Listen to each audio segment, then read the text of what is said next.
What's it like to deliver with Instacart in 2019? Stay tuned to find out more.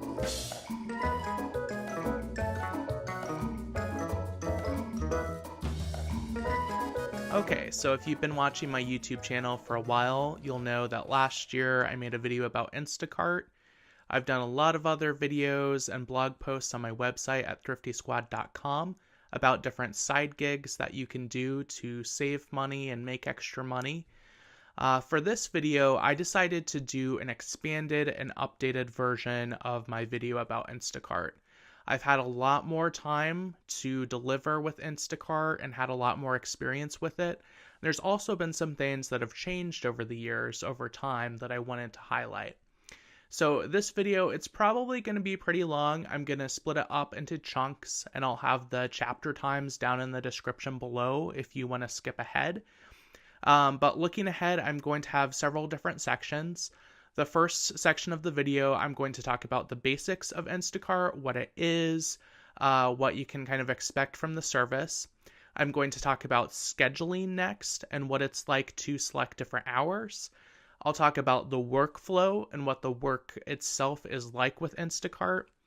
Then I'll talk about the pay. I know that's something that is obviously going to be on the forefront of everyone's mind. I'll talk about the requirements for what it takes to become an Instacart shopper and how you become one. And finally, I'll close with my opinions about Instacart. So buckle up. There's going to be quite a few subjects that we'll go through.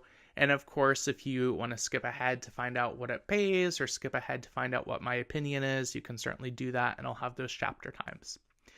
So first, I'm going to talk about what Instacart is. It's a grocery delivery company.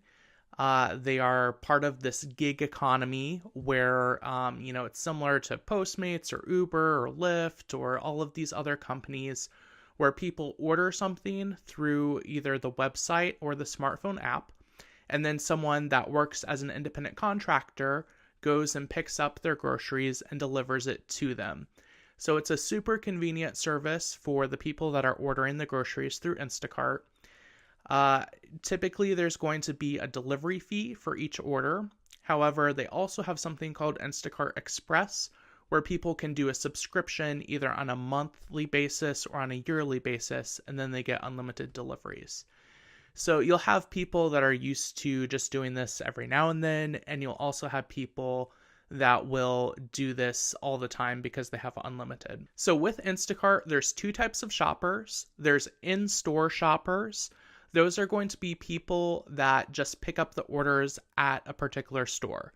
Now, they don't have this available in every city. I know in the Kansas City area where I'm at, I don't think they have this. But some of the larger markets like Los Angeles or New York City, they might offer this. And the in-store shoppers that are just assigned to one particular store, they're pulling the orders from the shelves, but they're not actually delivering them. Those people will work as part-time employees as opposed to independent contractors. What I'm primarily going to focus on and what I've had experience with is being a full-service shopper. Now, what a full-service shopper does is you not only pick up the orders from the grocery store, but you then deliver them to the customers. You use the Shopper app, which is different from the Instacart app that the customers use to submit their orders. But you use the Shopper app to receive the orders, you get driving directions, and when you check in at the grocery store, it will show you the list of the items to pick up. So it's a very much, a thing where you're on your own. You don't have a boss who's telling you specifically what to do. And the training is very minimal, if not non-existent. So you definitely have to be able to think on your feet and work on your own and be very independent. So as far as what the scheduling is like, if you're a full service shopper, you have completely flexible hours. Although unlike some other services like Postmates or Uber, you can't just log into the app at any time and do orders. And I should say their orders, they refer to as batches. So I'll use those terms interchangeably. But with the scheduling, you do have to sign up for specific hours, and those hours are offered on a first-come, first-served basis.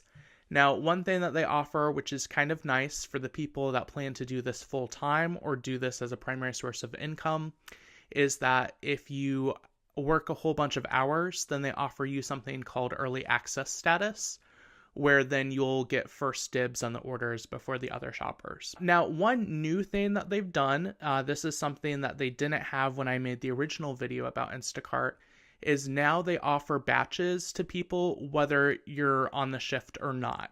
So that is a way to pick up some extra income if you weren't able to get the hours that you wanted. So that's something, even if you don't have hours that are assigned to you, you can log into the app and see, hey, are there any batches available? Now, if you're an in-store shopper, because you're an employee, you do have a set schedule, although they do have flexible schedules. So that's something to consider. Now, basically, each area, they're going to have different regions within a metropolitan area.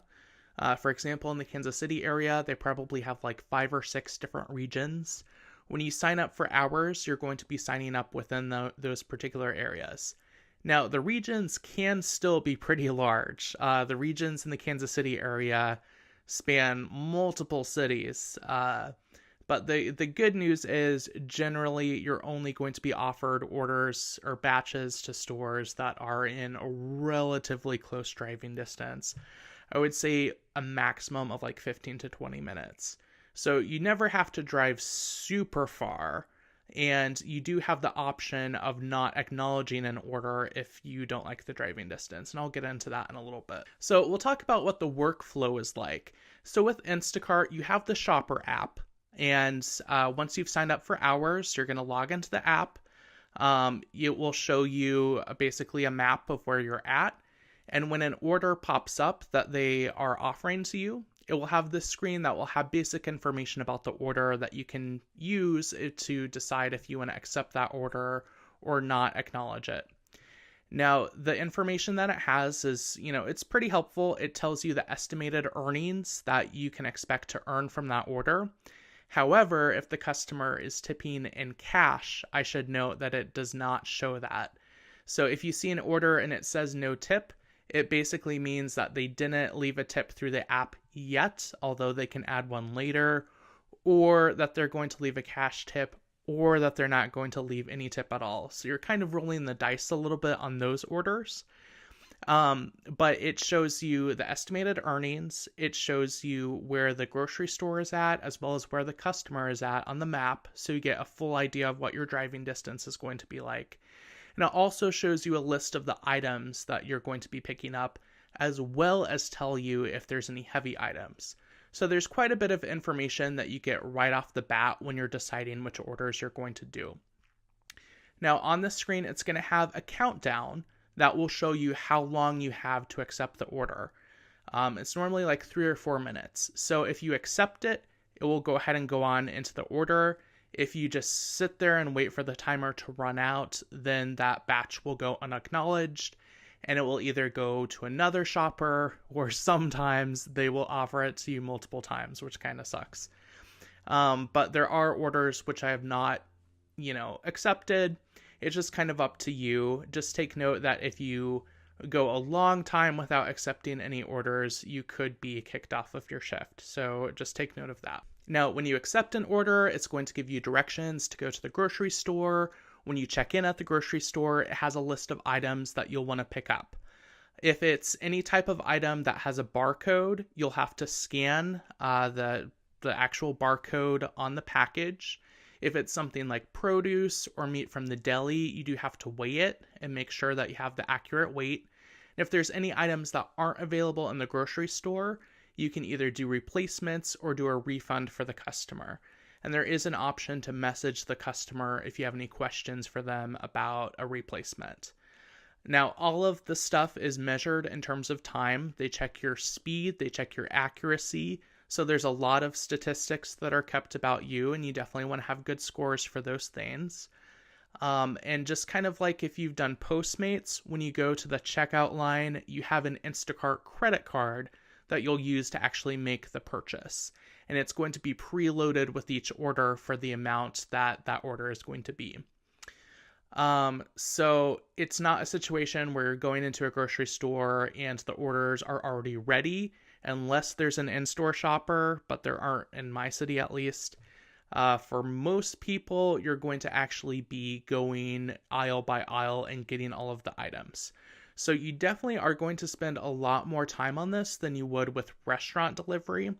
I would say for me, it averages probably about 45 minutes to an hour for the length of time it takes me to accept an order, drive to the grocery store, find all of the items, go through the checkout line, and then drive to the customer. So it takes a while. However, you are generally going to make a little bit more money per order or per batch than you would if you were doing restaurant delivery. So now we'll get into the $1,000,000 question. How much does Instacart pay? This is something that I'm sure is on the forefront of everybody's minds. You're not doing this for free. You're not doing this as a charity. You want to know how much you're getting paid. So the basic pay structure for Instacart, and this has changed over the course of the last year, but right now they have a batch payment, which is the basic amount of pay that Instacart pays you for the order. They have the tip, and you get to keep 100% of the tip. However, I will say that one thing that annoys me is that the default percentage for the customers is 5% of their order. I really wish it defaulted to a higher percentage. It has a peak boost. If it's during a busy time, there could be an extra boost of usually between like $1 and $3. And if the customer gives you a 5-star review, you get a quality bonus of $3. You can get more money from certain promotions. For example, there's things like if you deliver 25 batches in the next week with an 80% acceptance rate, you'll get a bonus of $55, stuff like that. You can get referral bonuses if you refer, family or friends, and they deliver a certain amount of batches in a certain amount of time, and that varies by city. It's normally like 45 batches in 30 days. If they do that after you refer them, you get a referral bonus. Also, Instacart guarantees a minimum per delivery, and that varies by city, but it's usually $7 to $10, which is not a lot of money. The good news is most orders you'll earn way more than that. I've had orders where I'll, just for one batch, I'll get like $30. So I would say the average is going to be more than you would get per order for restaurant delivery.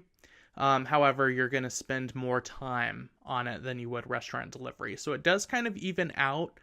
I just personally prefer grocery delivery, and I'll get more into the reasons for that in a little bit. But just to give you some examples of kind of my pay and what that has been like. Over the past week, I did about 20 hours doing batches. One of my highest paying orders, I made $25. From that, I had a $7 batch payment, a $4 peak boost, $3 quality bonus, and then an $11 tip. So altogether, $25, for like an hour's work was not bad. One of my lower paying batches, it got me $9.81. And that was for a $7 batch payment and a $2.81 tip. So you can see it does have a range. However, I would say those higher batches do kind of help you even out stuff with the lower paying batches. So altogether, over the past week, I made $248, and that's before taxes and before you consider the car expenses. So that's something you definitely want to keep track of. Keep track of your mileage so then you can write that off on your taxes. And just be mindful of the fact that you do have those car expenses that you're going to be on the hook for. So that money that you're getting, it might seem really great, but that isn't actually your net income. So I made $248, and then I also got a referral bonus because I referred a friend who worked a certain number of hours. A certain number of batches. So altogether for the week, I made $348, which is not too bad at all, considering it was something that I was doing on my own time around my, other stuff going on in my life. So payments for Instacart are made via direct deposit each week. Although they are rolling out a new feature to do an instant cash out. And basically, you can cash out all of your money except for the tips. For some reason, just with how the tips process, you do have to wait for the end of the week with those. But for the rest of your payment, you can cash it out early for a transaction fee of 50 cents. And it will be sent to a debit card. And so that's really nice. If you you're in a situation where you've got student loans that are due on Friday and you're afraid your bank account is going to overdraft and you really need a couple $100, you can do Instacart, and that's a way where you can get money instantly once you do that instant cash out. And that feature isn't available for everyone just yet, but they're supposed to be rolling it out for everyone pretty soon. So, the requirements to become an Instacart shopper. Now, Instacart is available in both the United States and Canada. I don't know the exact requirements in Canada, but I know for the full service shoppers in the United States, you have to be at least 18 years of age or older. You have to be eligible to work in the United States, have consistent access to a vehicle, and they don't have any specific requirements on the type of vehicle, so that's nice. You have to have an iPhone 5 or newer or Android 4.4 or newer, so you do have to have a smartphone. You have to be able to lift at least 30 to 40 pounds. So, think about if you go to Costco and there's like a big container of water, that's probably going to be about the heaviest thing that you would have to lift. And then for in-store shoppers, it's pretty similar. The requirements are the same minus access to a vehicle because you don't have to drive around because you're just going to be in one store. So to sign up to become an Instacart shopper, you go onto their website, and I'll have a link in the description if you want to follow that to sign up. Basically, you answer some preliminary questions, you fill out some paperwork, they have a background check. The background check checks for your driving history as well as criminal history. Now, if you have some speeding tickets or parking tickets, don't worry about that too much. I had some speeding tickets and I still passed the process. I think they basically want to make sure you're just not like a consistent reckless driver and doing all kinds of crazy stuff. So once the background check clears, they send you an Instacart credit card. Again, there is, some more paperwork, stuff like the W-9 for tax purposes, information for direct deposit, and the pay is paid by direct deposit. I think I might have mentioned that. You have to download the Shopper app using a special link, just because it's not in the usual app stores, like Google Play Store or App Store on the iPhone.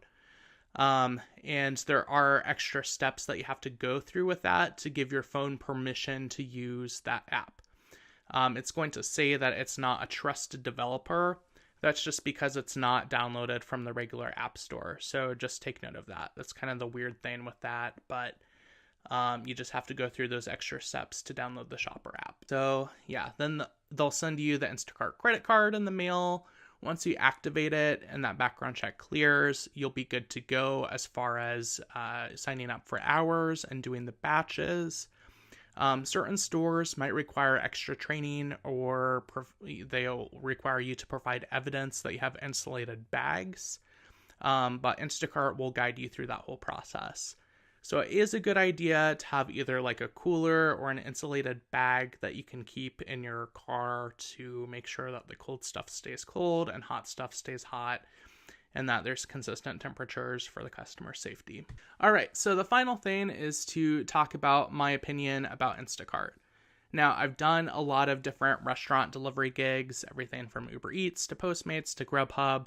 I've also done grocery delivery with Instacart, and I would say I definitely prefer Instacart to the restaurant deliveries. And there's a few reasons, even though there are some hangups that I do have with Instacart, and I'll go into what those are. But with Instacart, I just like that, you have a little bit more time to spend on each order. You have more of an impact on the customer, a little more, chance to really kind of show off that you went above and beyond to meet their needs.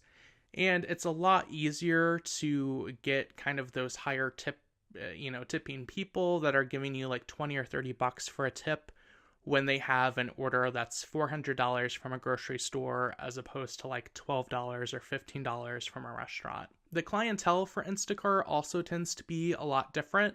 It tends to skew towards like families in the suburbs as opposed to like hipsters in an urban area that aren't tipping well and are kind of jerks. Not that I'm like stereotyping, but that's just that was my general impression.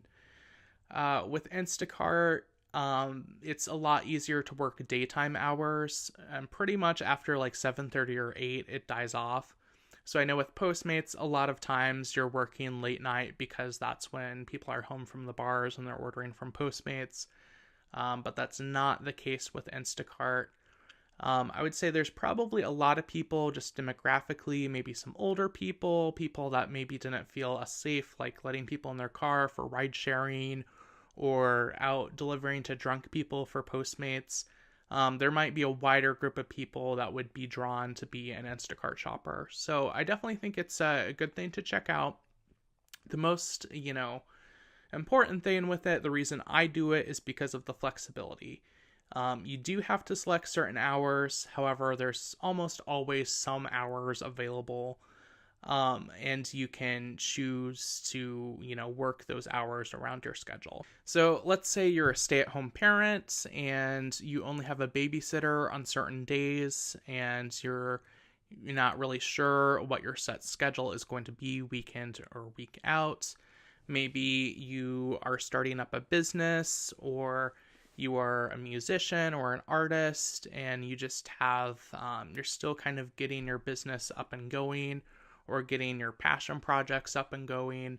This is a way to work on your schedule and make income whenever you want to, basically. So I definitely recommend it. I think Instacart is a great thing to check out. I'll have a link in the description if you want to sign up. If you've been an Instacart shopper, let me know what your experience was like. I would love to hear from you, hear about how it went for you, and if you have any interesting stories. I'm going to be making a couple more videos after this one. I'm making one about ways to maximize your earnings with Instacart. And I'm also going to make a video about just like general tips to make your life easier as an Instacart shopper. So if you enjoyed this video, make sure to give it a thumbs up. Also subscribe to my YouTube channel for a lot more information on side hustles to make extra money. You can visit my website at thriftysquad.com or follow me on Facebook, Twitter, and Pinterest. Have a good one. Thank you.